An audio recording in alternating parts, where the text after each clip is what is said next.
My minicamp takeaway is Houston. Jayden Higgins is NFL ready right now, and that gives Houston the opportunity to get an early look at what can be added to his plate ahead of July's training camp. And CJ Stroud has some encouraging words about his relationship with Nick Caley. It's growing, but it also gives us some insight into the growing pains of the 2024 season, some pains we never want to see again. Stay locked in on today's Locked On Texans podcast.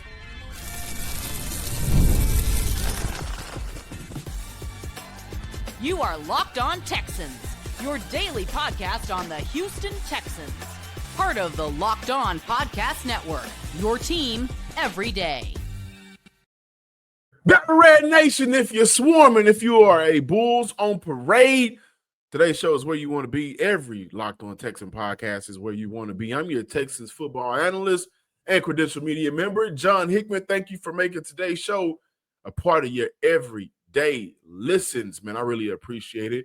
Today's podcast is all about takeaways from mandatory minicamps, right? And listen, Jayden Higgins, he's NFL ready right now, and that is a blessing in plain sight. You know, not a blessing in disguise, but this is a blessing in plain sight for the Houston Texans.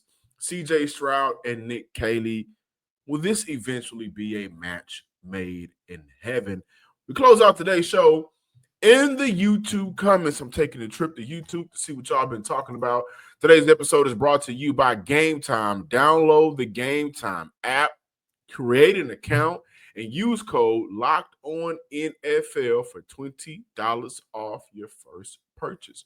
A friend of mine just got some tickets from Game Time to go see Coco Jones over the weekend, so that's going to be fun. But this is where we dive into Houston having a great problem. DeMeco Ryans has some great things to say about rookie wide receiver Jayden Higgins. I'm not going to tell y'all. I'll let you hear directly from DeMeco. It's been really exciting to see this Jayden's growth process in the short amount of time that he's been here. I've seen a guy who's steadily got better every single week. You've seen him make even more plays, and seeing him today, I mean, this is the most plays that he's made, and in our last week of camp, to see a rookie who's come in and showing right now that he could be an impact player for us, I think it means a lot.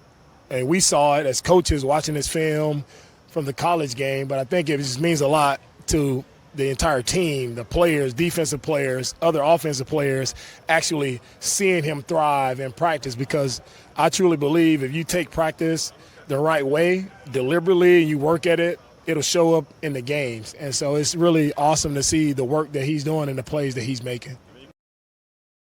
First and foremost, I got to point out two things. The emphasis on not the AI practice, because AI had the opportunity to feel that way after the practice issue. But I being a part of training camp last year, I don't know if – let me not say that.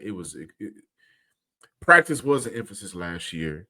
Practice will be more of an emphasis this year. Availability will be more of an emphasis this year. And also, DeMeco Ryans is pointing out that we saw it. They saw it. They believed in Jayden Higgins the moment that they laid eyes on him. And listen, there is something to say about a rookie coming in the NFL, being NFL ready for a team that needs them to be NFL ready, right? Sometimes players come in NFL ready and their organization isn't in contention mode. It might not be for a season or two. Case in point, Malik Neighbors, Brian Thomas, Marvin Harrison Jr., and maybe the thoughts around Arizona was a little bit different compared to New York, compared to Jacksonville. But essentially, you look at those rookie receivers going into organizations that were not projected to be where the Houston Texans were last season. And between New York and Jacksonville, they combined for 7 wins in 2024. Houston Texans won 10 wins, won the division and a playoff game in dominating fashion. This just feels like a match made in pigskin heaven. A team that needs a number 2, and a number 2 as of right now that is ready to go right now. And it helps with a multitude of things. First and foremost, he is physically ready right now, like I said, and he isn't missing any time. He's available. The availability is there. He's actively participating in practice. He's making plays against some really good, impressive NFL talent and DBs. Hearing compliments from your coach also serves as a significant confidence booster. You know, you feel like you're doing the right thing. My coach is seeing me. Not only is my coach seeing me, hey, listen, I'm on his radar because I'm balling out, not for anything else. Higgins being there now also gives the necessary time and reps his quarterback needs, and he needs with his quarterback who is throwing this week. CJ was out there throwing, right? And I know that made a lot of you guys happy after last week's speculation during OTAs, but they need that time together, right? They will need that time. And not only was CJ Stroud out there throwing, but he was out there dropping some dimes and buckets. And Higgins caught a few of those, right? DeMeco Ryans mentioned this may have been his best practice. This put Higgins in his own driver's seat. Keeps performing well. During this time, the coaching staff will be forced to find a way to figure out, man, what all can we do with this young man? What all can we put on his plate? What all can he handle? And I'm going to also say this. Now, this may be a blessing in disguise, but I also think it's a blessing in plain sight. Kamari Lassiter was one of the better cornerbacks in the NFL by the numbers, also by the eye test. Kamari Lassiter also had, some things that I know that he wanted to clean up in this game, but numbers and eye test showed you Kamari was one of the premier young cornerbacks in the NFL, let alone rookie cornerbacks. So this rookie got to go up against him. This rookie also has to go up against Derek Stingley. And it was also reported that at one point during the week, there was no passes towards Derek Stingley's way. But what I'm getting at is Higgins right now is on a radar, putting himself on the radar for his coaches, for his offensive coaches, for those guys to have to go back in the meetings and say, hey, man, Higgins caught, let's say, 6 of 6 today, a touchdown, made some plays downfield, made some plays in the intermediate passing game. Hey, how creative can we get with this guy? Can we move him around a little bit more? Can we exploit more matchups if we find a way to search him out? What can we do with this 6'4", 215 freak of an athlete who plays wide receiver, who isn't just a physical specimen? He also has great wide receiver skills. What can we do with him? And that is a great thing for the Houston Texans offense. And Texan fans, you guys should be extremely happy to hear that, because that means at the very least, he should be able to come in and be what we believe he should be. And that's a productive player during this rookie season. My cap for him is 750 to 800 yards, 45 touchdowns. I think that's doable through 17 games. It also creates pressure for the rest of the guys to step up. And Houston has some expendable guys in their wide receiver room. I want y'all to stop overreacting to every John Mitchell drop, though I understand how Texas fans may be feeling and why they're tired of it. But this is where I think for the Houston Texans, it's very important to continue to evaluate what all can Jayden Higgins do. Again, 6'4", 215, 4'4", 40, but sure hands, great catch radius. He can be a weapon for the Houston Texans, and he should be. Now, CJ Stroud was asked what excites him the most about Nick Caley's offense, and his answer was encouraging, but also does his words give more insight into the issues of 2024? Stay locked in on today's Locked On Texans podcast.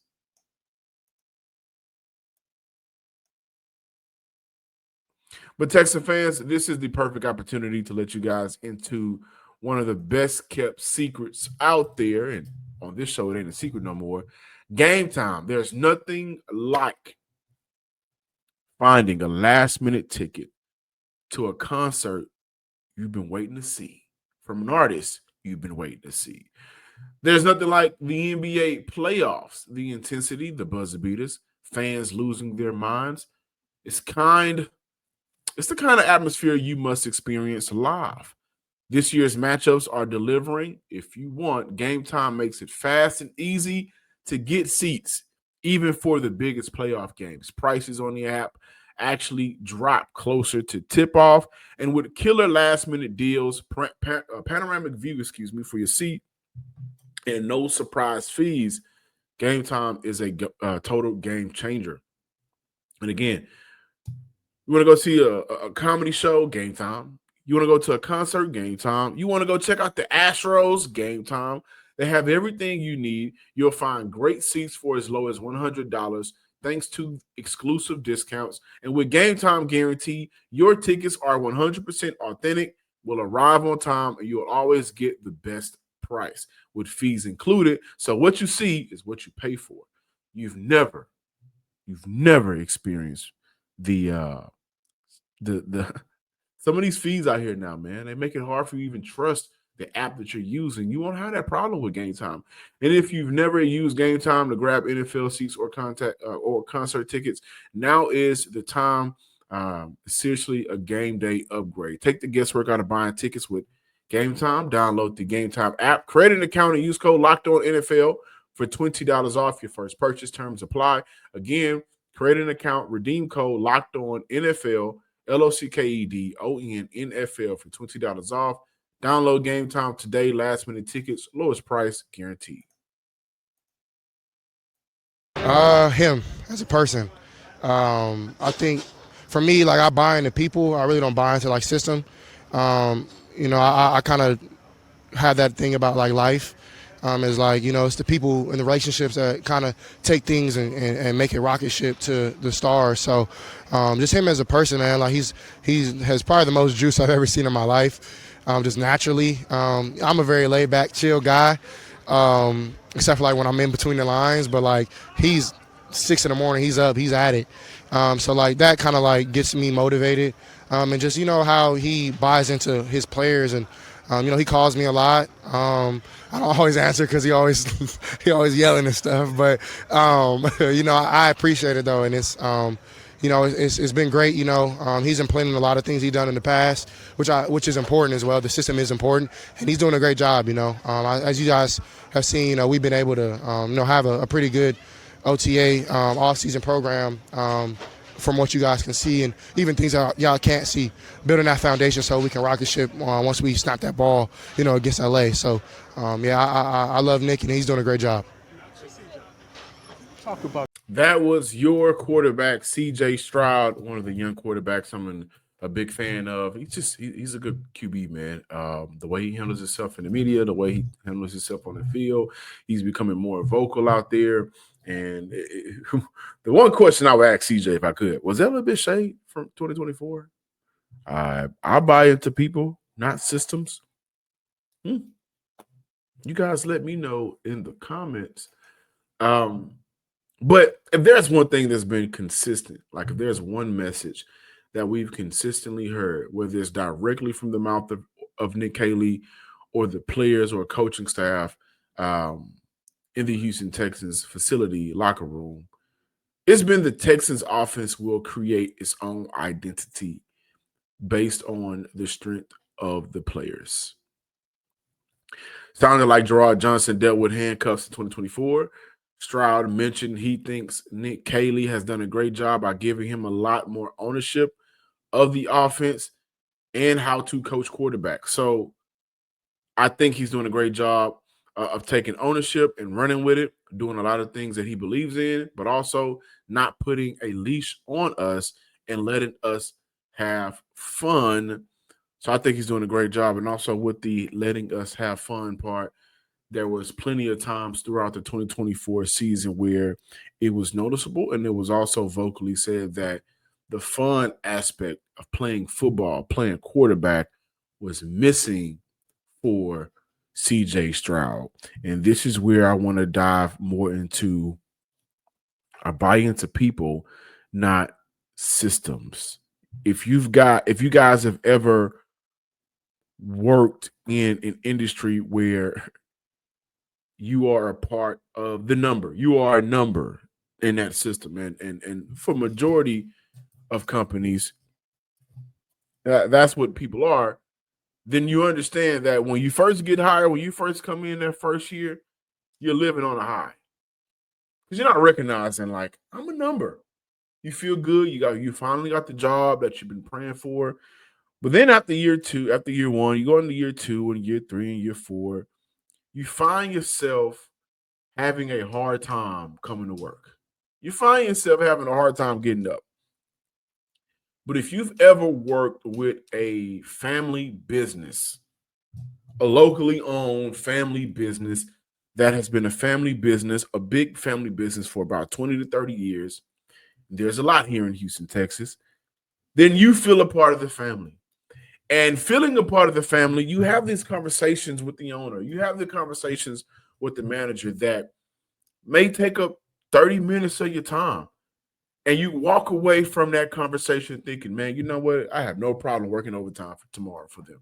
I have no problem just saying I want to come in and do what needs to be done for you because we made a connection. And it isn't just a first-time connection when you finally sit down and sign your contract.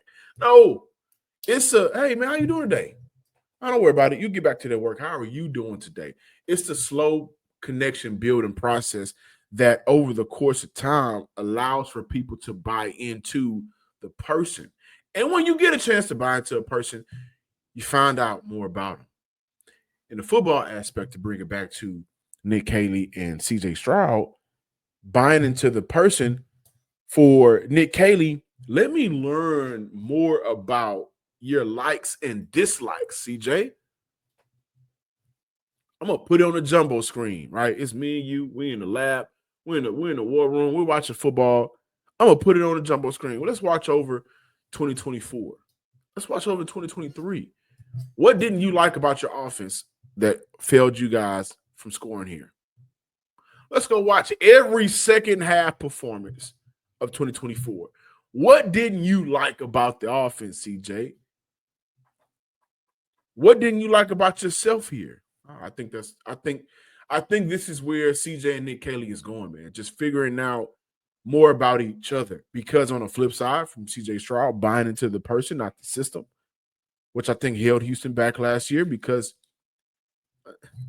I didn't want to see a lot of zone runs from the Houston Texans when their guards didn't have the ability to get out there to get to a 3 technique or to a 4-eye, or the tackles weren't able to get to a wide 9 or a 7, right? I mean, a 7 is easy, but a wide 9. Like, what held them back last year, and they kept doing it.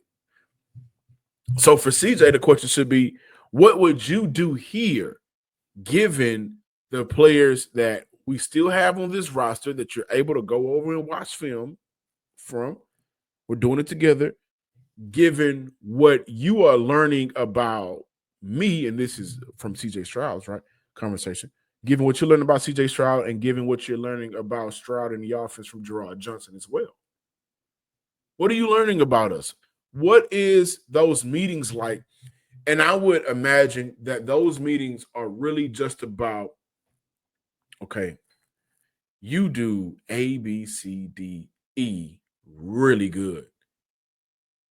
It's the HIJK. That's where it started to break down for you. And we saw more of the HIJK in the second halves or in those drives where the offense was stale. Now, also, granted, if I'm CJ Stroud, listen, man, how are you going to protect me this year? How are you and Cole Popovich going to protect me this year? Because one thing about it, and DeMeco Ryans did a very good job of mentioning this early in the offseason, I'm putting up film. When CJ has time to throw the ball, he's a damn good quarterback. We failed Houston. The Texans failed CJ Stroud last year by not giving him more time. And we saw that impact this game towards the end of the year. So when I say things like CJ Stroud and Nick Caley is a match made in heaven, guys, I wanted to come back to this. Those guys, I believe, are building their relationship on the field from the conversations off the field. It's going to make it easier to coach CJ Stroud. It's going to make it easier for Nick Caley to send messages through Gerard Johnson to CJ Stroud to work on some things, to refine some technique. It's going to make it easier. And when work is easy, work is fun. The funnest job I ever had was Joe's Crab Shack in Locked On Texans. This is a fun job. And for 4 to 5 years, me and Cody came on this show. Was it challenging? Yes. Was Joe's Crab Shack challenging when I had 6'5" tops in graduation season? Yes. But it was easy because it was fun, because I was able to have a relationship with the people around me. And that relationship made for the business to thrive. The Houston Texans offense should be looked at as a business, and that business needs the right people. Sometimes teams try to force players into what they've been doing, and it ain't been working that well. But when you draft these players and when you bring in these players, whether it's draft or free agency and coaching staff, there has to be adjustments. This is the NFL. If there's no adjustments, then eventually everything will catch up to you. And that hurt Houston. And I think that will be the biggest difference of what we'll see here from the Houston Texans offense in 2024. Not to say they won't have growing pains, not to say they won't have stale moments, not to say they won't have head scratchers. But what I do believe is the adjustments will be made because maybe there's accountability, self-accountability there that we'll see from Nick Caley that will impact how he's calling the games compared to 2024, where I don't think that was the case. Now we will come back with more Texas talk because I got to go see what y'all been talking about in the YouTube comments. I love diving into y'all conversation. But we got more Locked On Texans. Stay locked in. More on the way. Thank you for making Locked On Texans your first listen for today. For your second listen, check out Locked On NFL Scouting, as host Kyle Krabs and Joe Marino will make you the most informed NFL fan this offseason. Training camp is getting closer. Moves are being made daily. So find Locked On NFL Scouting on YouTube or wherever you listen to podcasts. Before we get to the YouTube comments and close out today's show, Christian Kirk did a very good job this week of building trust with quarterback CJ Stroud with those reps. It was reported by DJ Bieniemy, ESPN, that Christian Kirk was one of the most targeted and trusted receivers and favorite targets of CJ Stroud the last day of mandatory mini camps. Also, some guys that missed time for the Houston Texans this week, and this may play into some of the training camp in July situations that we'll see. No Jalen Noel, though he was there working out. Still no Christian Harris. No Henry T. No Joe Mixon. We know about him. No Damian Pierce. That's a little concerning. No Braxton Berrios. No Jimmy Ward. I will not get into that situation. No Tank Dell, of course. So we're not even going to talk about that. No Brevin Jordan. No Danico Autry and Trent Brown. None of those guys were there practicing for the Houston Texans. And with Brevin Jordan being now, Cade Stover did a really good job of kind of growing up this week. Came into camp looking a little bit slimmer, looking a little bit more NFL ready, right? Having a little bit more NFL shape and body. And also, man, I got to give some love to right guard Titus Howard. Posted a picture on his Instagram with everybody in the locker room. They looked all jacked up, man. He's in the middle. And one thing that I said on the show a while back, it was in regards to Nico Collins and Titus Howard. No Stephon Diggs, no Laramie Tunsil. The expectations for me was for those two guys specifically to step up in that room for the team. I would not be shocked if Titus Howard becomes a captain this year. He looks a little bit more jacked up too, man. Like, he took the workout this season, this offseason series. But I am excited to see if Titus Howard can have his moment. I don't know if Titus Howard has had his moment yet for the Houston Texans. He's had some good seasons. He's had some great games. But will we walk away from the 2025 season saying to ourselves, man, all the Houston Texans needed to do was kind of shed some of those other players and upgrade the room in terms of coaching because Titus is out here dogging boys. He looks bigger. He looks like a guard playing guard right now, like a 2020 modern NFL guard. So I'm happy for Titus Howard, but let's dive into the YouTube comments right now. Where I want to start off with is Phil Wade. What the Texans have done is created an environment of competition between all of the position groups that makes up the team. By them forcing players to scrap, those that emerge from the grind will be the cream of the crop. Also, there is a contingency plan for injuries because of the depth of positions.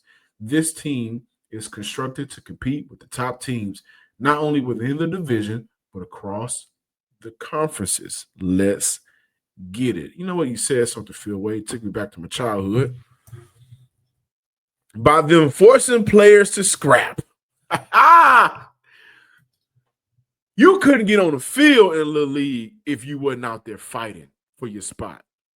And I had to learn that because at one point I wasn't fighting out there, man. I didn't even want to be out there. Then I was like, you know what? I kind of want to play football now. You couldn't get on the field. And Little League and the NFL is two different things. I'm not even going to try to put them on the same pedestal.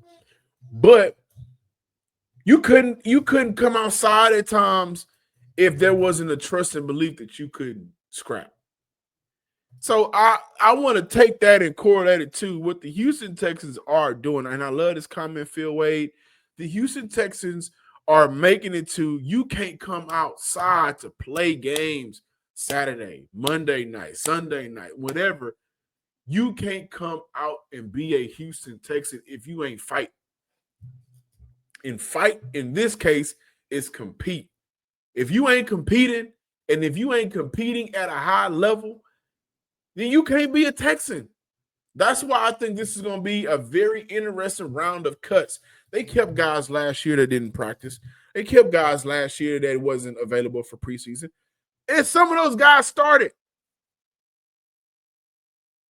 Not very swarmy. Not to me. That's what they did in 2024. What they do in 2025 offseason, we're going to revamp. We're going to get rid of these guys. And the one thing I can't wait to see this year is if your quarterback gets hit, I want to see the response. Now, I'm not talking about just no sack, right? We get that. That was times last year. I don't know if you guys remember C.J. Stroud took off, ran out of bounds, and got popped. There was no flag, but there was no offensive lineman to come to his aid. As a matter of fact, I think it was Stephon Diggs who came over there. And it was only Stephon Diggs out on the field, I believe, against the Packers. He was 1 against 53. I want to see the feistiness, mainly on the offensive side of the ball. I have no worries about the defense. I look at the competition for the offense, and I say to myself, this is where they got to kind of change the intensity. They got to turn up some.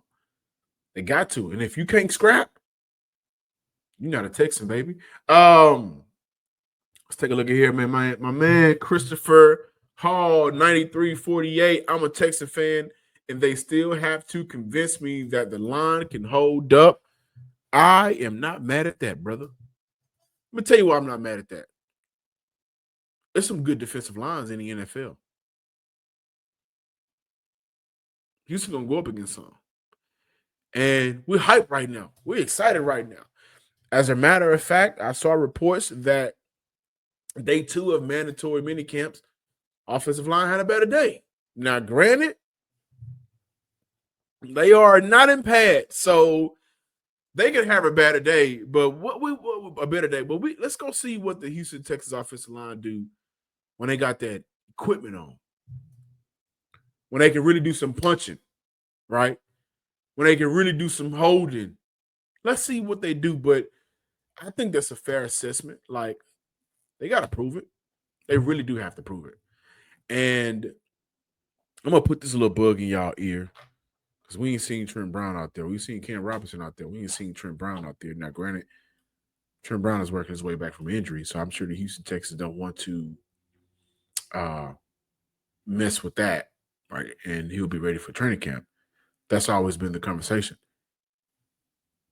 But the bug I'm going to put in y'all ear is, are we going to be impressed or concerned or flat out scared of who gets that right tackle position? Is that position,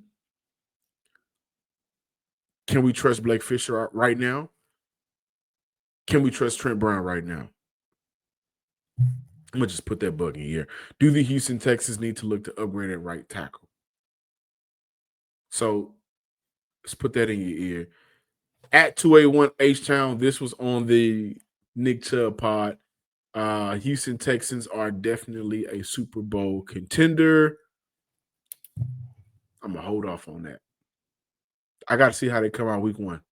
They could come out and lose that game week one, but it's not about that they lost the result of the game. It's more so about what happened. The first 4 weeks are going to tell us a lot about the Houston Texans. The team could very well rebound from those 4 weeks, or they can continue to surge and get better after those 4 weeks. But the first 4 weeks of the season is going to tell us a lot. LA Buccaneers, 2 division games. That's going to tell us what kind of team this Houston Texan organization will be in 2025. Thank you guys for listening to today's episode. Please subscribe, like, and comment on YouTube and wherever you listen to your pod. Also, follow me on Twitter at John_Hickman12. Y'all do me a favor, man. Y'all do me a favor. Enjoy your Friday. Enjoy your weekend. Until next time, ladies and gents, peace.